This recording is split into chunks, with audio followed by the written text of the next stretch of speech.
Hi everybody, Jules here, and I'm here with DJ and Jose, and we are Whoop. Hello. underwriting. Yay! So, a little bit about me. I'm an Air Force vet. I focus on multifamilies and ground-up construction in Houston for veterans and affordable housing. And I'll turn it over to DJ so he can introduce himself. Hey, I also do affordable housing for veterans in Houston, and we're here to underwrite some deals. Love it. Short and sweet. And And Jose. I'm an Air Force veteran as well, 22 years plus retired. And I focus more on lending, transactional funding, as you can see on my background here. I also have a YouTube channel that I try to help bring information to people. And we are here today to help do a desktop underwriting on people's deals. And Deanna's got a deal for us that we're going to underwrite that she's going to use as a short term rental. So, did I send in personal chat? Okay. All right. Well, welcome everybody. And if you have any questions or anything, we're here to help. We're here to learn from each other as well. So thank you so much for joining. Rosie, you want to say hi? Tell us where you're from and what you were doing while Jose brings that up. Sure. Rosie Cortes from Miami, originally Hi, from Puerto Edmana. Rico.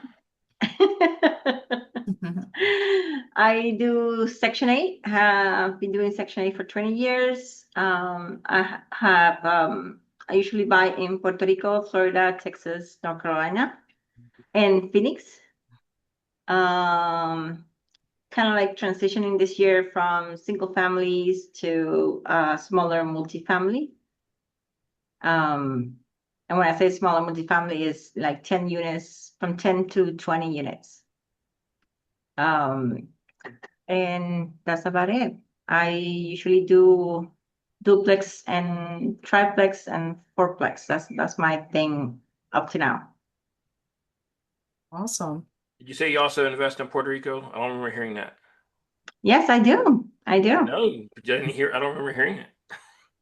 And so I used to have about 20 Section 8 in Puerto Rico. Wow. And right now I have 20 acres in Puerto Rico, which I'm planning to build a community. Love it. Yeah, but here to learn from you guys. Can do that. Jen, did she share already? No, your turn. You're not getting away, Jenna. So, so I'm Gina Bonds. I'm in Kennesaw, Georgia. I lived in LA for 14 years. I still work for a company out there. Um, I'm investing heavily in Savannah, Georgia, renovating a house that was built in 1900 right now. Going to do some midterms there and some short-term rentals. But my Mount Everest is I started a charity called Spectrum Spaces. We're going to be retrofitting short-term rentals for families that have kids on the autism spectrum Ooh, so I Awesome. that love they it. have a I safe love that. place to go once they get, inevitably when they're on vacation, they get in crisis and it takes them a while to get back to center. But we're going to set it up with an ABA therapist so that they have all the tools and spaces and furniture and activities they need to get back quickly so they can get back to vacationing.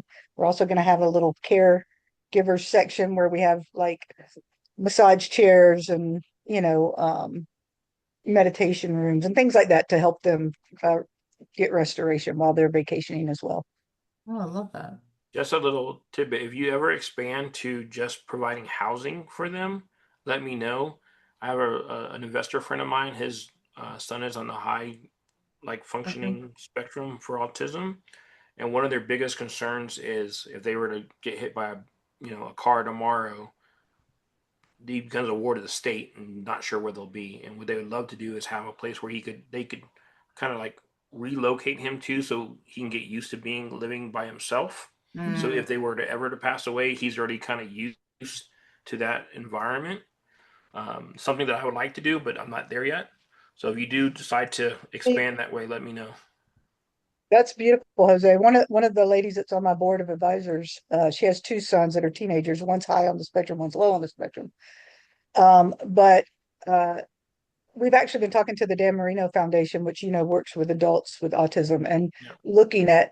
I've attended several co-living communities in Europe that are already building these communities for adults on the autism spectrum. So definitely looking into that and want to be adding that to my repertoire at some point, Awesome. and hoping we Awesome, can help Gina. those guys out as well. So I will keep you posted, and that'd be a great introduction. Thank you. Yeah, I Yeah, appreciate that. I love Appreciate that. I love Savannah too. I think it's really awesome for the it. midterm and short term that you're doing. It's like take you Yeah, back to a different century. So peaceful. for I love sure. it.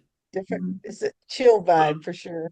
so just so you guys know, I kind of tend to be the guy with kind of running things, and then DJ and Julie kind of make sure that I stay on track and make sure that I'm not messing up my underwriting. So with that being said, I'm gonna go ahead and start our Hey, session Teresa. with a new whiteboard. There we go.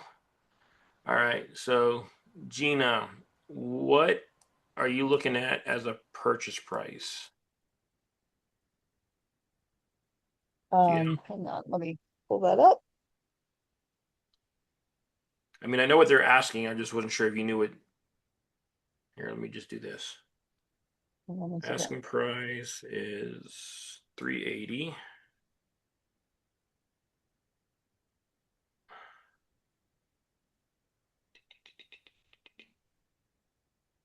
Yeah, so I was targeting 365 on this.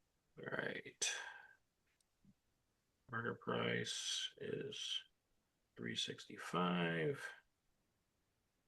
All right. So when I go to underwrite, what I first I want to do is see what kind of comps are in the area, right? So I use a tool called Privy, um, and I would show you my screen, but then it would show you the address, and I'm trying not to do that. So please just uh, believe me when I say that these are the comps I'm seeing in the local surrounded area within a quarter mile. So this property is, and I'm gonna put all the numbers on here so people can actually see it. So square footage is supposedly, let me see the listing again. Yeah, 2089. This is Uh, a 5 bedroom, 2 bath. Is that correct? correct, correct.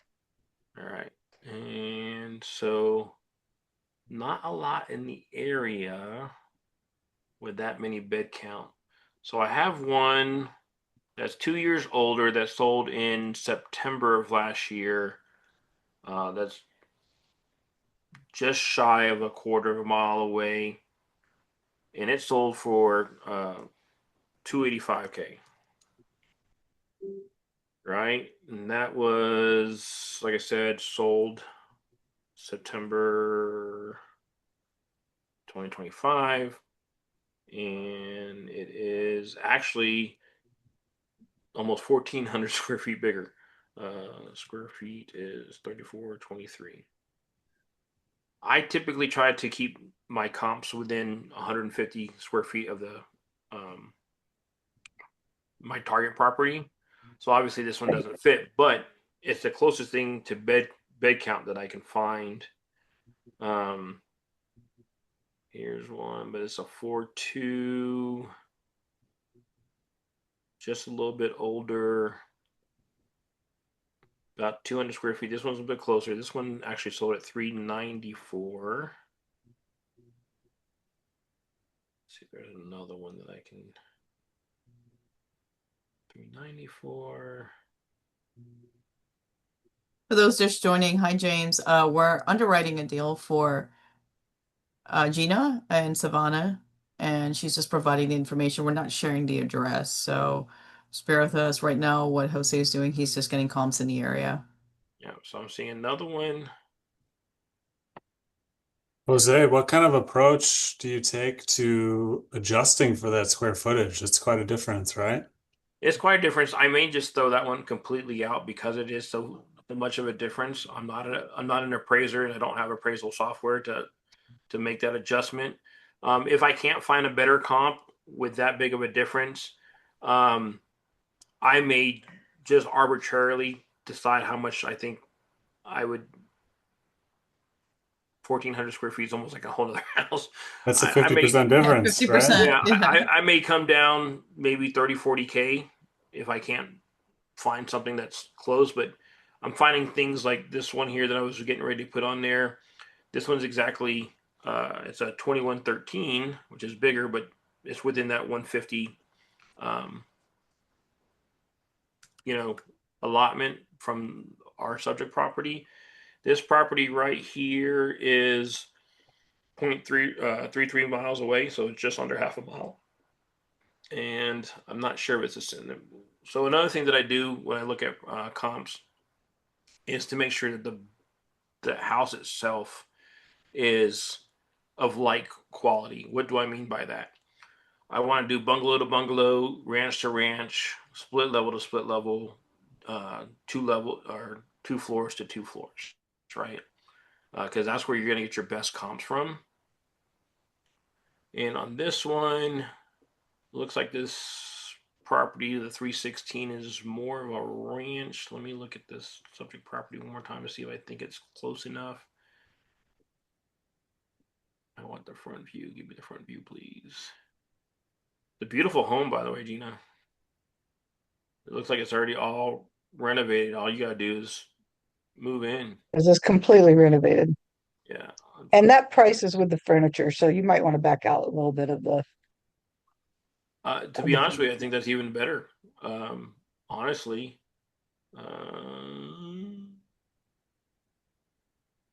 There we go. That's a better picture of it. I wish there was a way to share without giving out too much. Jose, kind of along those same lines, because you said you compare, for example, bungalow to bungalow, but what about like distance to target property?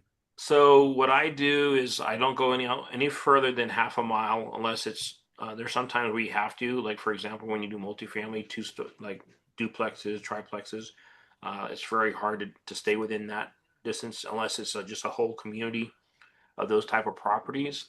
I also try not to cross major roadways or even to different neighborhoods, Mm-hmm. if I possibly can. Again, you can only do so much with there are some areas that you'll evaluate properties in where there's just not a lot of sales. So you're kind of forced to go over, like break some of these You got to rules break a just rule somewhere or another. It's just a matter of which one you break, how exactly. far you go across the line, right? Right. So I will say this, sometimes I've gone out as far as a mile. If it's a rural type property, I've actually gone out 2 miles to get to a, a number where I can actually find some like properties and use it. It's ideally not the best, but at least it gives me something to work with so that I can at least come up with some numbers to start my negotiations with. Um, so bringing that back to the conversation here, um, 316, let me go back to comps real quick. I want to pick one more, and I think I found one that was around. That's 18. That's 2018. I said 394. I think this one's going to be closer to style. Gina, is this a fresh one you're looking at, or did you take a stab at yeah. this yourself? Yeah, I mean, I you talking about have I already done the comps? I'm just curious if we're sharing Yeah. new information with you, or is this kind of the track you would take as well? So interestingly enough, I use Privy, but so I do I do my initial manual comps. I use AI for comps, and then I use Privy. So I use all three of those. Savannah, this house isn't in Savannah, but Savannah's an interesting city, and it really goes back to know your market because even in Savannah's broken into districts like Victorian district, streetcar district, and so you should never go outside of that district. But honestly, sometimes even within that district, every 4 blocks or so is like its own market. So it's very finicky, and you have to know that, um, or otherwise, especially if you're flipping, you're going to be on the hook with a house that you can't get up to the average dollar per square foot, just because maybe you're 1 block too far away from Forsyth Park, and now your comps are going to be much lower than if you were just 1 block above. So it's definitely, um, when I've been doing comping, I've just been, because Savannah's a city, I'm learning, talking to realtors as well there. Nice. Okay. So, Jenny, you're familiar with Privy, and in Privy, you can set the basically a square around the property that you're looking at Correct. to whatever Yeah, I distance love away that. from that property as you can. So mine set it to a Mhm. half a mile, and I only just put three for the sake of time, right? So I Right. have a 285 or 316, 394. Uh, Standard practice, I would say, and this is just my personal opinion, you kind of want to you could do an average of those three, right? So an average using my handy dandy calculator here would be like 331, right? Now that's not adjusting for larger a larger property, um, but even still Do any of 331. those other comps have a pool? Just Well, and here's I'll add this to it, right? So for the people that are watching this and the people that are on the call, this particular property, when you look at it from the street, you don't. It's just the face of the property, right? There is a pool in the back, and I believe I have to go back and look at the pictures, but I believe the parking is also in the back. You don't have a drive through or a driveway into your garage from the front of the house.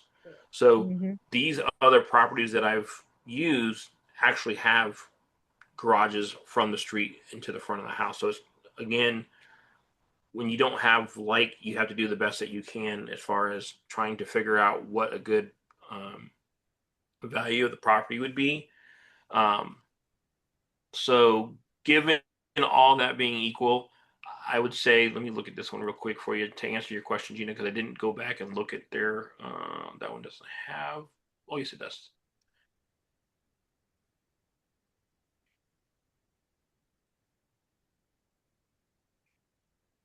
Well, if it does have a pool, they didn't have a picture of it, and that would surprise me that if it had a pool, it would not do a picture. Let me see the other one, the 394. Or While you're checking that, Teresa, what do you use to underwrite? Do you use Did you spreadsheets, handwritten, Privy, any Oh, software? yeah, just the spreadsheet. Yeah, that's the spreadsheet. Awesome. Yeah, pretty much. And I totally agree what Jose said. Half radius, half mile radius. That is very reasonable. Awesome. so the 285 property does have a pool in the back. Um, that one's kind of under construction from the pictures, so that would explain why the value of that property is so low. At 394, let me go find that 394 one. Here it is. I think that's what I was looking at. That so 394 doesn't have a pool. The 285 one does. And let me look at the 316 just to be on the safe side. Is that one? Subscription away. And that one only has two pictures, so I wouldn't be able to tell you. But I'm gonna say no. It has a satellite view on the property, and I can see pools on properties around it, but not on this one. So only one, which is this the 285, actually has a pool. Um, but again, I'd somewhere be around 330. You said there's the furniture's included in that, correct. maybe 320. So me personally, I probably would have started at 350 and maybe adjusted as a depending on how bad I wanted it. The other thing that I would look at and why I use Privy is because instead of having to spend extra money on um, what you call it, on like Renometer or some other website that tells me what rents are within my membership or my subscription to Privy also will give me some local rentals. So Right. looking at the local rental market for a 3.2, now mind you, this is a 5.2. Long-term rental would be about $2,300. You could probably, I would say 25, 26, since it's an extra couple of bedrooms to what's actually being shown here. But again, you'd have to be testing the market. And that's long-term. I mean, you're talking about short-term rentals here. Right.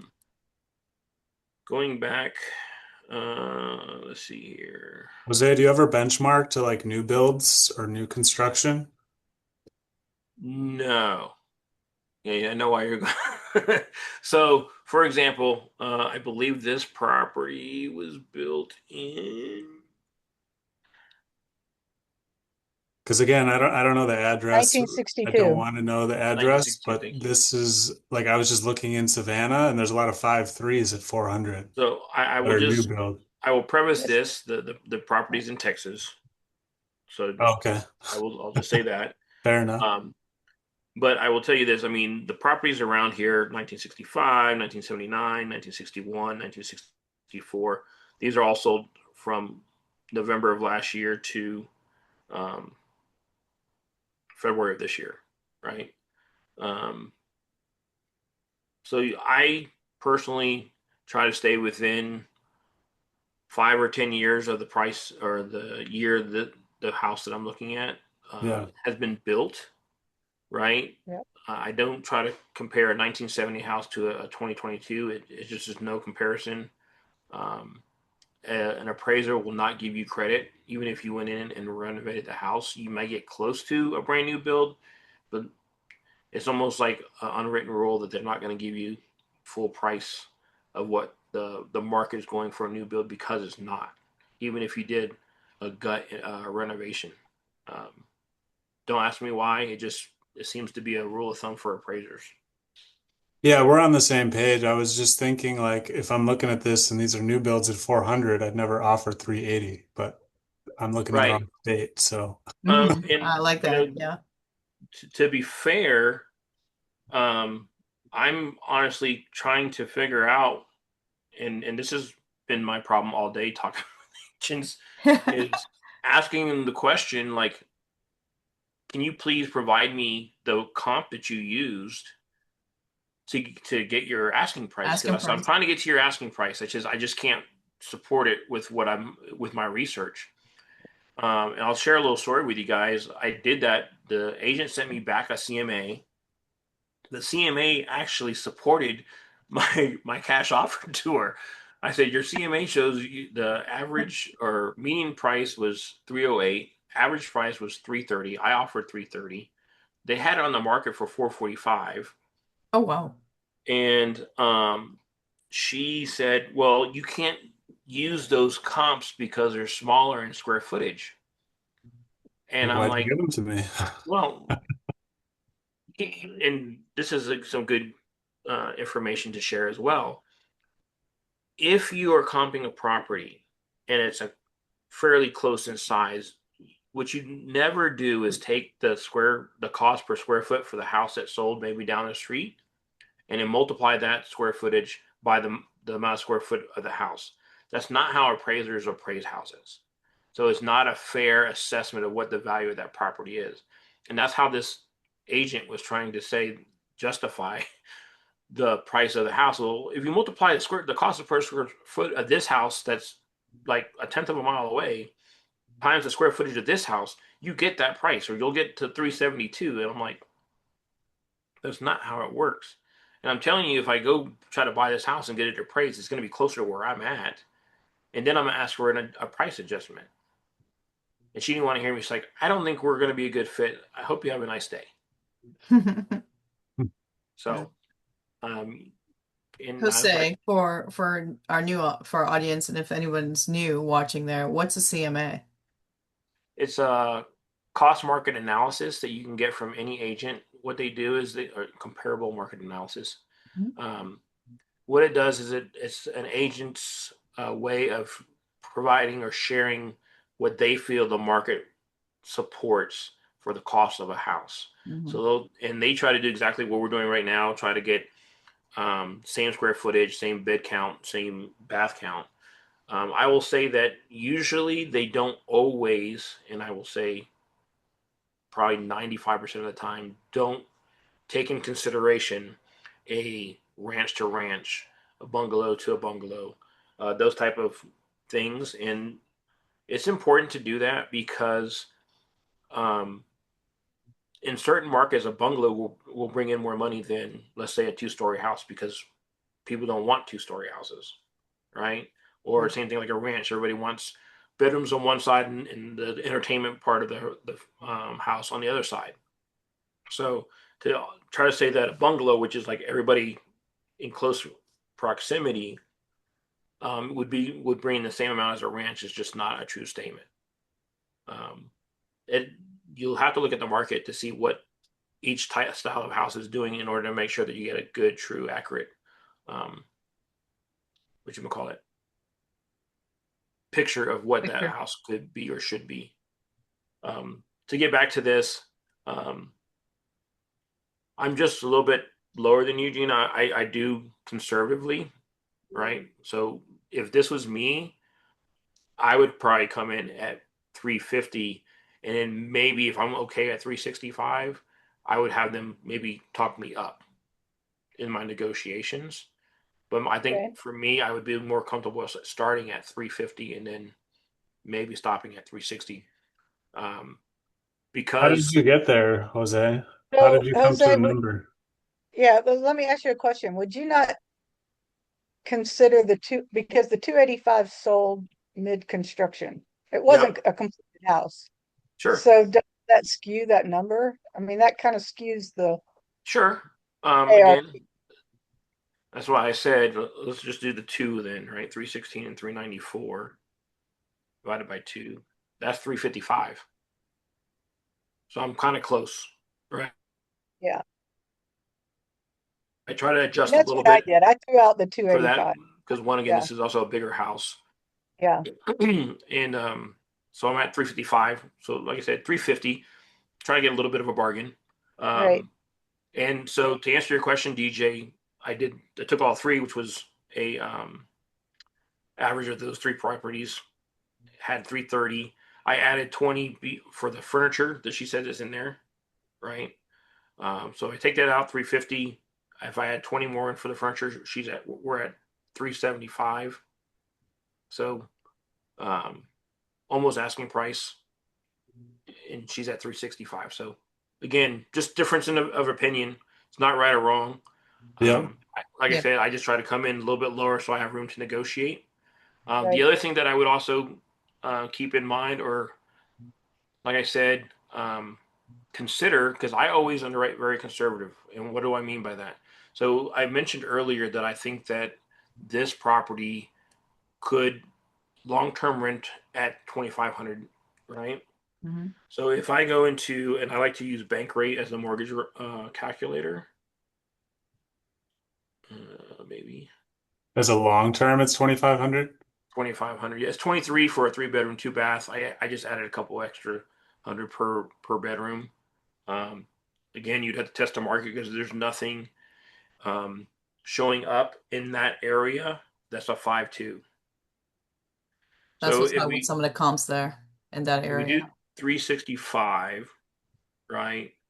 30 years at a six and a half. Let me get that zip code real quick. Excuse me. Um, Gina, what are some of the draws in this area that has you looking for a short-term rental opportunity? So it's near National Park. It's in between two major cities. It's within 15 minutes of two different airports. So it's got a lot of hiking, it's got a lot of festivals, it's got a lot of draws even within the city. So that's the biggest factor is it's basically a 12-month short-term rental, which is unusual. Usually have a high seasonality and Hmm. low months. And this one, even in January, February, November, December, has good revenue. That's amazing. Awesome.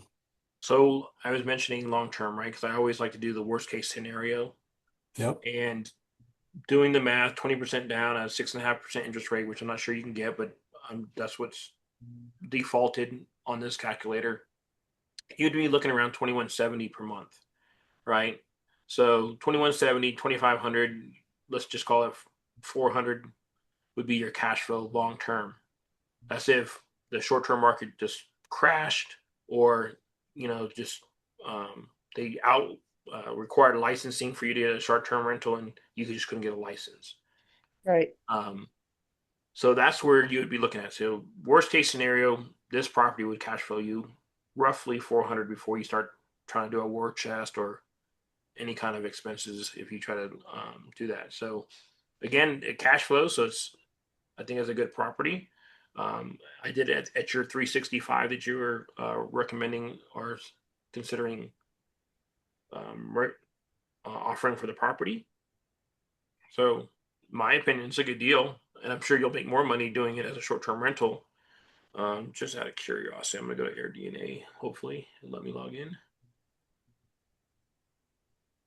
So, for the people that are watching this, AirDNA is a tool that you can use to kind of estimate what a market will allow you to rent a property for, or what you can expect for an annual income, just giving the address. So I am going to, because I'm curious. And is AirDNA paid subscription or is it free? And the free service So will give you it is the a paid subscription. However, you can um, leverage it for like one or two free Mhm. evaluations per month. Okay. Once you use them, it'll tell you got to pay for the subscription. Got it. Let's see here. I have an account, but I And don't. you also don't get all the same information. You can get a lot more detailed information as With to the like what percentage of the houses are 3 bedroom, 2 bath, things like that that you wouldn't get on the free version. makes sense. Right. Give me 1 second. I forget that I don't use my username and password. I actually use Google login. So This one's on market, correct? It is yeah. Do we know how long it's been on? 5 days. Okay. So according to AirDNA, this property as a short-term rental has a potential of having a 50% occupancy annually, with a projected revenue of 57,000 a year, with an average daily rate of $322. Just to give you guys some extra information. So why is that important? Because I told you that she could be potentially long-term rental, um, cash flowing 2,500. $400 a month. Mhm. Well, with a short-term rental, she has a potential of cash flowing $4,700 a month. Mhm. So A it's little just bit higher, a slightly little bit more money in her pocket. higher. Not a lot, but just a little bit. So, I mean, again, depending on how you underwrite, you can underwrite very conservatively and say, you know what, 400 is enough in case worst case scenario. But with my exit strategy, 4791 sounds pretty good, Mhm. right?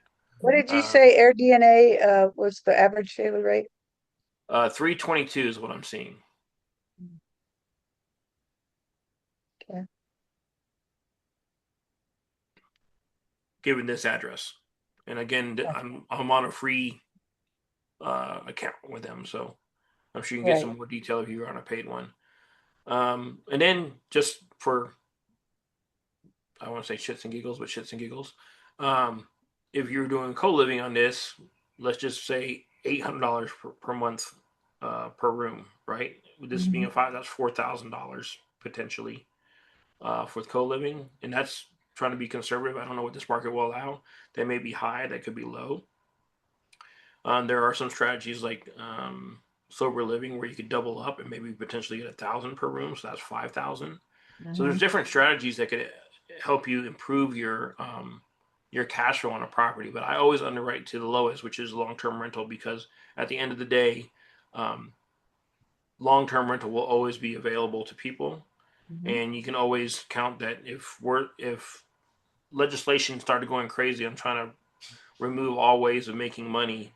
Long-term rental would probably Right. never go away because it's almost historic, Mhm. and I always want to make sure that worst case scenario that I can always make money.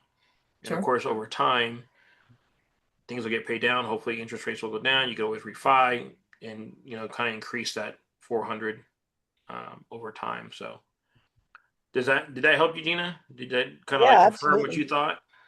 Yeah, we was pretty close. Yeah, for sure. That was great. Thank you. Awesome. Yeah, that's why we're here. Like you said, not perfect. This is our opinion and how we do things. So I'm glad we were really close on um, our numbers together. So that's I'm trying to erase that. It's not working. There we go. Anyone have any I had a questions? question. I had a question about underwriting for it. So somebody asked me to help them with a property in Boulevardy. But it was a very unique. It was built in 2002, but it was a log cabin. Mm. And I mean like traditional log cabin inside, log cabin outside, like log cabin, Right. very unique. It was a very cool property, but there's absolutely No nothing thumbs. anywhere near it that is anything like it. And when you're faced with that situation, how do you approach it? Spend the money on an appraisal because I wouldn't want to make the. I rather spend 250, $500 on an appraisal to make sure that I'm not overpaying for something than try to guess what I think it is and then overpay. Right? It would be worth it to me to pay for an appraiser to do it. Then, plus it all. If I'm planning on getting financing, that's just one step ahead. I'm going to pay that for that anyway. Um, You would do that before getting it under contract, Jose? um, Because I think that's what you're getting at, right, Gina? Is like, what do you It offer is, on something yeah. like that? yeah. I don't make that a habit to do before I put it under contract. I think I would. Um, Because you gotta You got to have know. something I would say ready, I think right? this is how I would handle it. I would handle it as what is my exit strategy, right? Because if it's going to be a short term rental or co living, more than likely I'm financing it to a DSCR, right? So there I can start using the potential earning income to see what I could get lent on a property like that. Mhm. And that's probably how I would approach it first. Um, and then probably once I come up with a number, subtract 10 or 20 from that, right? And then see if I can get it under contract, knowing that um, I may have to renegotiate a price even lower. Or, maybe if they accept my low price, then I'm good, right? But if it appraises and it's lower than what I even offered, then I got to go back and renegotiate. So it's hard to renegotiate once you got it under contract with different sellers. So I try to get as Right. close to what I believe because some sellers will say they could say, "Well, you said you'll pay 300. I don't care if it came in at 275. Come to the table with a 25K difference, right?" Yeah, this Um, is a very, very sentimental seller. Like her husband passed away, they built this home together. Like it's got tons of sentimental value. She's way overpricing it, probably by like 200K, like way overpricing it. But we kind of went to the assessor's office to see how they're underwriting. Um, but yeah, it's just a very unique situation, Is it the where goal? Because to me, hearing that, and you guys chime in if you disagree, but the only market or exit that I really see that would care about that is like an Airbnb. Like if you're living in it, I imagine your neighbors also have log cabins, and therefore the they don't. uniqueness of it is lost a There are bit. no other log cabins. Yeah. That's what I'm saying. Like it is unique. There's not anything close to it that is a log cabin. It's a very unusual. And for me, just let's say I was going to wholesale it, I would just say now my end buyers got ultra small because it's such a unique property. Yeah. You got to find somebody that just loves log cabins, That's Right. kind of my because point, right? everything Is else like in that area, nobody's yeah, is very overpaying modern. for log cabin, right? Right, The only place that that has value to me is probably short-term rental that I would right, bank on, right? Like maybe there's a market for co-living niche cabin vibe, like maybe you'd have to test that, right? But you can't right, plan on that in your offer.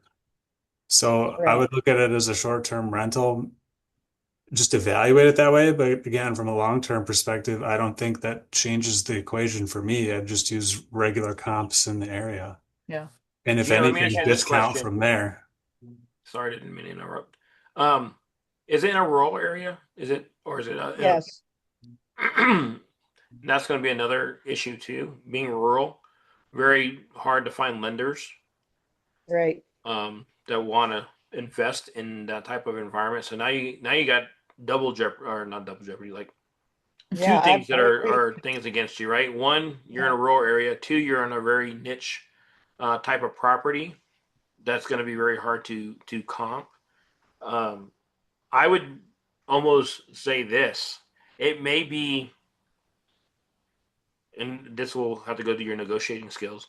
It would almost be better if you could, again, creatively find terms on this right, and try to bring those terms out as long as possible, maybe 10, 15 years, and just, take over payments if there's payments, or come Mm. to agreement with a nice monthly payment if it's free and clear.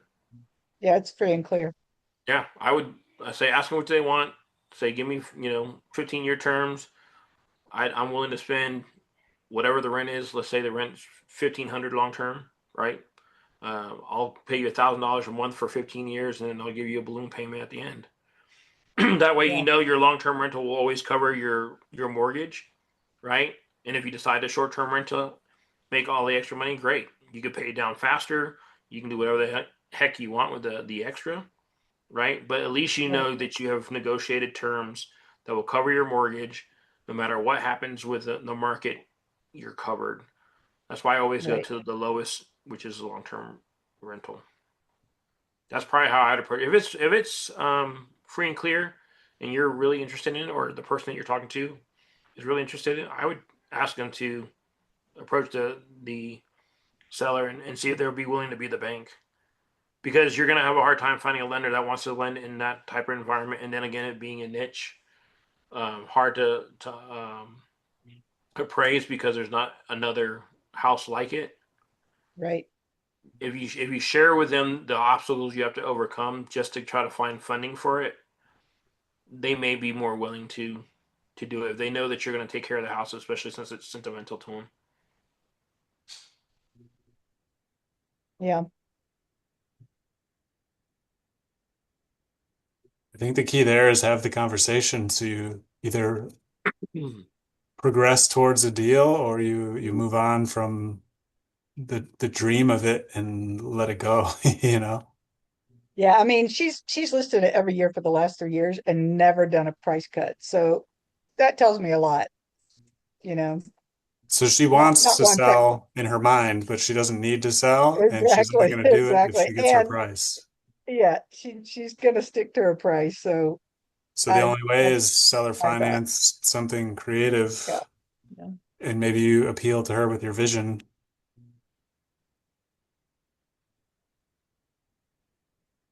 and either she buys it or she doesn't, but right. then you don't get stuck in it. I like it. Any feedback for Gina, Teresa, or Paul on how you would comp a log cabin that has no comps? Yeah, it is very difficult because no specific around in the suburb area. That's really hard to justify. I know I've done something in the past where I went to a broker and just got a BPO, so I won't have to pay for it. So if you know a broker, you have a good relationship with them, just get a broker's professional opinion. before That's paying a good for, idea. yeah, before paying for an appraisal. May or may not get a couple, from different brokers. Right. With, yeah. Paul, you there? Yes, I am How now. are you? Welcome. I'm good. I'm good. How you doing? How you doing? How you doing? We're great, man. Good to see you.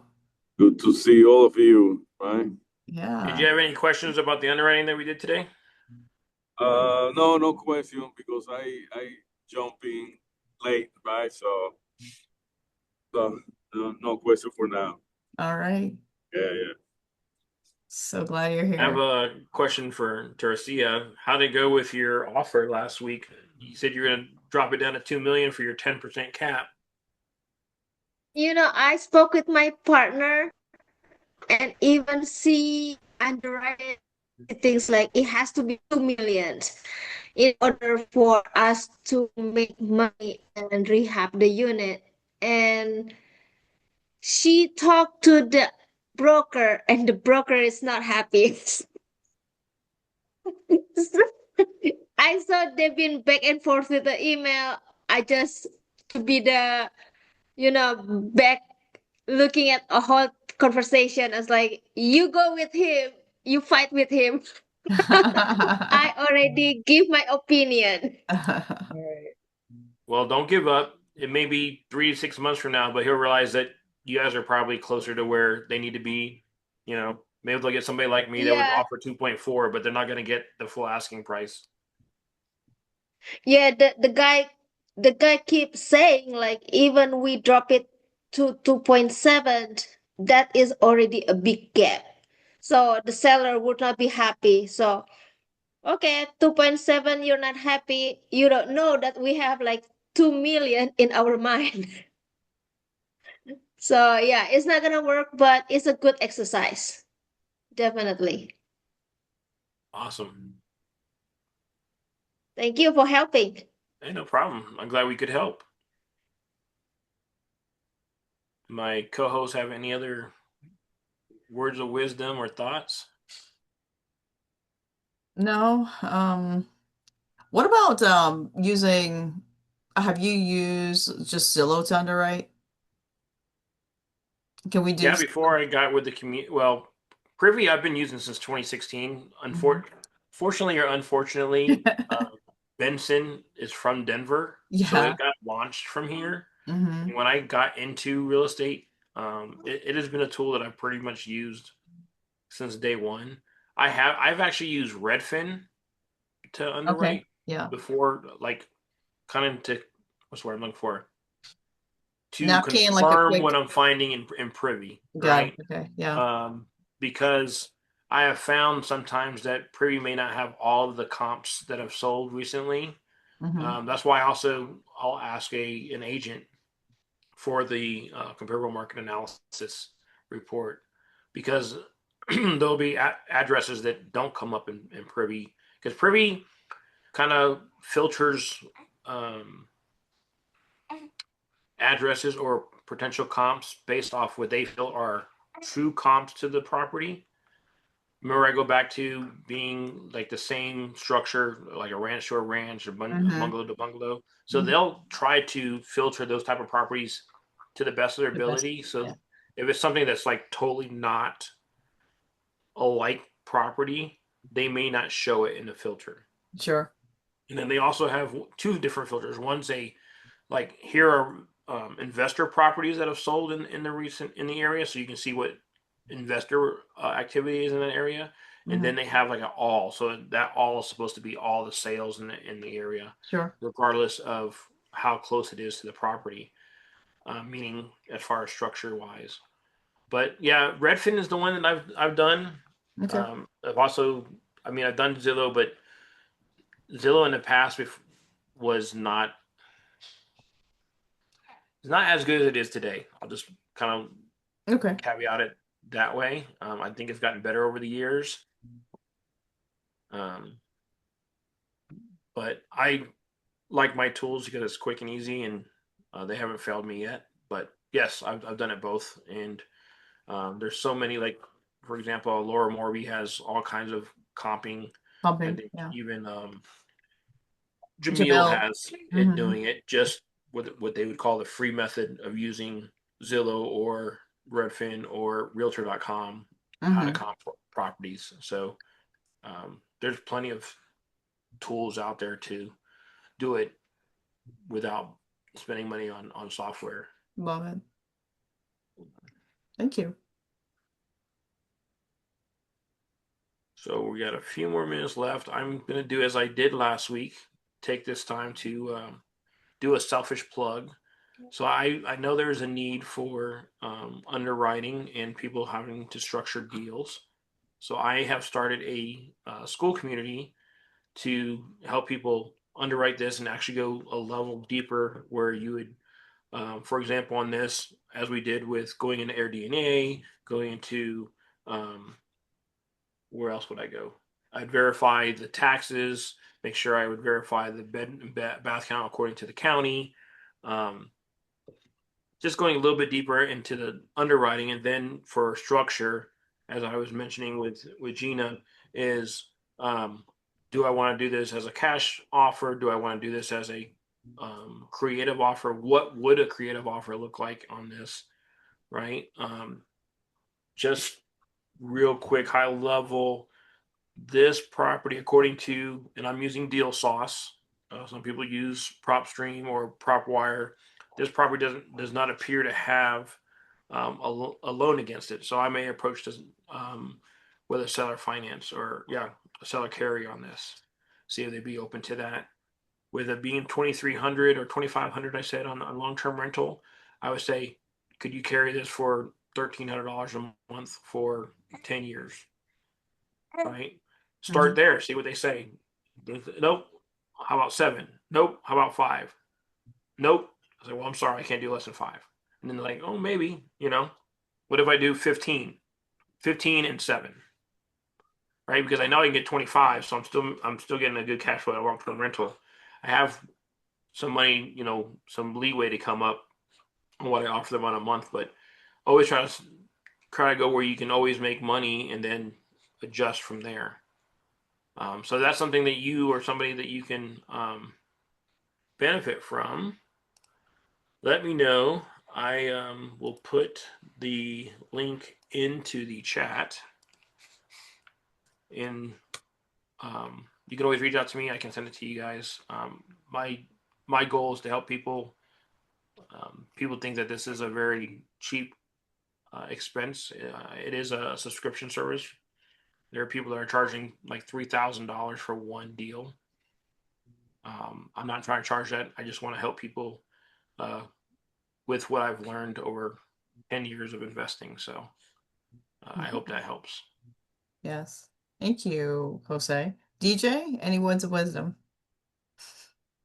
Check out Jose's school community, guys, and feel free to reach out with questions. I'm also happy to help with underwriting as able. So definitely take my link down. It's in the corner there, and happy to help. That's great. Make sure you tell your Julie, friends about this too. This is on a Yeah. weekly basis. This is our second episode or second week of doing Second this. week. Yeah. Yeah. So again, we're here to help anybody that needs help. So please get the word out. This is doesn't cost anybody anything besides their time. And Hmm. again, we're here to try to help people identify uh, good deals, bad deals. Again, it's just our opinion. Everybody has one, and but hopefully our opinions are aligned with yours, and um, we add value to what you're trying to do. Okay, can I add something else? Uh, Actually, I and my other partner encounter a property, 30 properties owned by a single person, and this person is going to retire. Would you be able to help? I would. I'm sorry, I didn't mean to speak out of turn to my co-host. That is a lengthy process, and here's the reason why. Because the way I would underwrite it would be each individual property would be its own Okay. like underwriting, right? Because I will tell you the reason why I do it that way. I had a 14 property portfolio that was presented to me, and the um, owner had basically a portfolio price. Well, long story short, the value of the properties were 1.2. He owed like 1.7, and he was asking 1.5. Those rough numbers, right? Well, why would I pay 1.5 if they're only worth 1.2? I'm not going to overpay for a portfolio. So you need to find out each individual property's value, right? Add those up, find out what the total as is value of those properties are, so that you're not overpaying for them. Why was he asking for less than they're worth? No, Or he's less than he asking. No less owes? than what he owes. Yeah, it didn't. It was weird. I didn't understand it. That's why the person that brought it to me, it's like these numbers don't make sense. Like he owes, and then they try to tell me, oh, those are not the true numbers. These are like the numbers are going to be different. The guy was trying to wrap the portfolio, Mm. and then he was trying to charge us like 8.5%, and I'm like, why would I pay him 8.5% when I can go get a loan for 7.5? I mean, it doesn't even make sense. I can find a partner that'll get me qualified for a less and pay less on the money. It didn't. None of it was making sense. So I basically told the investor, it's like, you can move forward with this. The numbers are not making sense for me. This guy is somewhat shady, in my opinion, because how do you offer something less than, like you said, DJ, What you said, what yeah. he owes? That doesn't make, that financially doesn't make sense. So that's why, going back to Teresa, why I would do each individual property, and that could take a long time. This call may not be long enough for that. But if you want to schedule a time with me, I would be more than happy to help you outside of this to do that. Or we could do a few Sounds of good. them, maybe like 3 or 4 potentially, but I wouldn't be able to do all 30 in this call. Yes, yes, yes. That sounds promising. So let me talk to my partner because he's the one who drive, anyhow. So I will give her some thought about this. Thank you so much. You're welcome. Oh, he's got the little Oh, baby. Oh. what a Star of the keeper. show right there. I know. This is all what it's about. My granddaughter right now. That's right. Doing the show. You say hi to everybody? Say hi. Oh. So She, cute. she's been on She was so doing much good all the way Zooms. to the end, and then I had to pick her up. Yeah. Well, we're a Love it. couple minutes over, so unless there's any other questions, we'll give everybody back their time, I guess, right, guys? Yeah. Thank you guys so Thank you much. guys. See you on the next Tuesday. Spread the We'll see you word. next week. Yep. I Thank you. will. Thank you Bye so bye. much. Bye, Bye guys. bye.